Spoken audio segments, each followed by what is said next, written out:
मंच पर आसीन परम श्रद्धेय,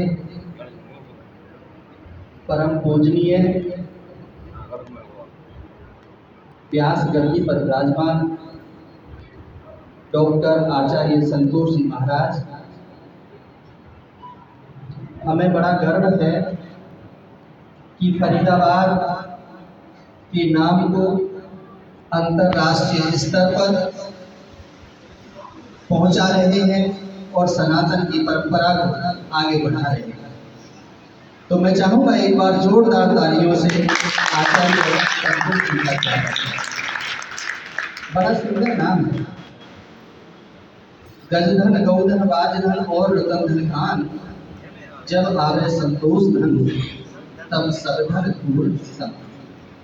बहुत सुंदर नाम है और बहुत सुंदर कथा का गुणगान कर रहे हैं। ऐसे रामचंद्र का गुणगान कर रहे हैं जो लगता है समाज से कहीं व्याप्त होता जा रहा है या व्याप्त होता जा रहा है। मेरे साथ में आचार्य राकेश जी, आचार्य पवन जी, एलआई न्यूज के संस्थापक तिलक राज शर्मा जी, मेरे दाईं तरफ बैठे हुए महात्मा और म्यूजिक की मीठी मीठी ध्वनि आपके कानों तक पहुंचाने वाले मेरे बहुत ही आदर योग्य, क्योंकि इनके बिना कुछ संभव नहीं हो पाता। शिव मंदिर के सभी प्रधान, संरक्षक, ट्रेजरर, सभी साथियों ने हमारा सम्मान किया। निश्चित तौर पर परमात्मा उनका भी सम्मान करता रहेगा। मेरी मातृशक्ति और जो लाइव दिखा रहे हैं दूरदर्शन पर मेरे साथ ही, मैं सभी का धन्यवाद करता हूं कि आपने इतना स्वागत किया, सम्मान किया। और मैं बड़प्पन देना चाहता हूं आज के कार्यक्रम के लिए कि माननीय संतोष जी जो धर्म ध्वजा को आगे लेकर के जा रहे हैं और देश में इस प्रकार के कार्यक्रम कर रहे हैं। थोड़ी सी बात करूंगा, ज्यादा नहीं करूंगा, कि जैसा उन्होंने कहा कि शिक्षा जगत में डॉक्टर MP सिंह लिख देना, वैसे इतना सा ही बहुत है। गूगल पर डॉक्टर MP सिंह फरीदाबाद लिखोगे तो बहुत सारी वीडियोज आपको मिल जाएगी। जो आज का राम का चरित्र है, जितना आपने सुना, उसमें से ही थोड़ा सा निकाल करके मैं आपको देता हूं कि पहले भी राजा थे और आज के भी राजा हैं। थोड़ा सा तुलना कर ले। पहले राजा दशरथ थे जिन्होंने गुरु विश्वामित्र के मांगने पर अपनी आत्मा, अपना खून गुरु जी को दान में दे दिया था। और विश्वामित्र जी से दशरथ जी ने कहा कि महात्मन, आपके पास तो शक्ति है, आपके पास तो ताकत है कि जरा सा मंत्र पढ़ करके और इस जल को भी छिड़क दोगे तो शायद सारे जो दानव हैं वो खत्म हो जाएंगे। इन मेरे बच्चों की आपको क्या जरूरत है, आपके पास वो बहुत तेज है। तब गुरु विश्वामित्र कहते हैं कि आपके पुत्र पुरुषों में उत्तम है, आपके पुत्र राम को पुरुषोत्तम कहा जाता है, इसलिए मैं पुरुषों में उत्तम और बनाने के लिए मैं आपके बच्चों को मांग रहा हूं। कितना बड़ा ज्ञान जा रहा है। गुरुजी ने इस मंच के माध्यम से कहा शिक्षा, मैं शिक्षा शास्त्री, क्यों अपने बच्चों को शिक्षा दिलवाते हो, क्या शिक्षा देते हो।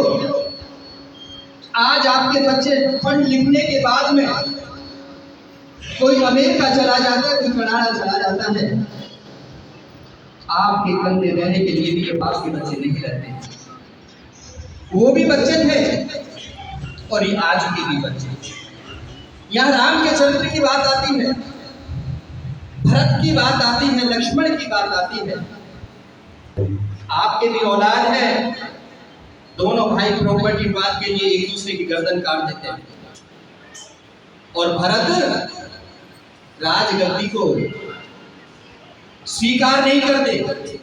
जैसे ही सुनते हैं नंगे पैर निकल जाते हैं भाई को मनाने के लिए पूरे परिवार के साथ में, तीनों माताओं के साथ में, तीनों भाइयों के साथ में, उनकी भाइयों के साथ में, पूरी नगरी के साथ में।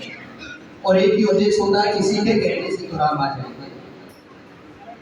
वो भी राजा थे और आज के भी राजा हैं कि पूरी बस्ती मनाने के लिए आई, लेकिन उसके बाद भी चित्रकूट पर वो स्वागत करते हैं, सम्मान करते हैं, लेकिन वापस नहीं आते। आज जनप्रतिनिधि कैसे हैं? वो जनमत को मानते हैं या नीति को मानते हैं? पहले राजा कैसे थे? नीति को मानते थे, जनमत को नहीं मानते थे। तो थोड़ा सा अंतर आई। कलयुग और सतयुग की बात जो कर रहा हूँ कि पहले सतयुग में क्या था और आज कलयुग में क्या है। शिक्षा क्या देनी है? शिक्षा कौन सी देनी है? क्या सिर्फ अक्षर ज्ञान कराना है?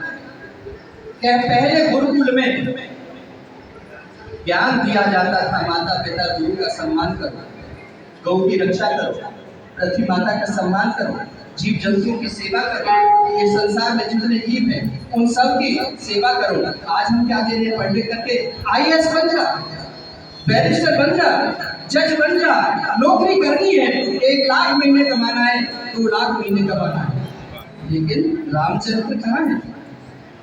बहनों की कौन इज्जत करेगा? माताओं की कौन इज्जत करेगा?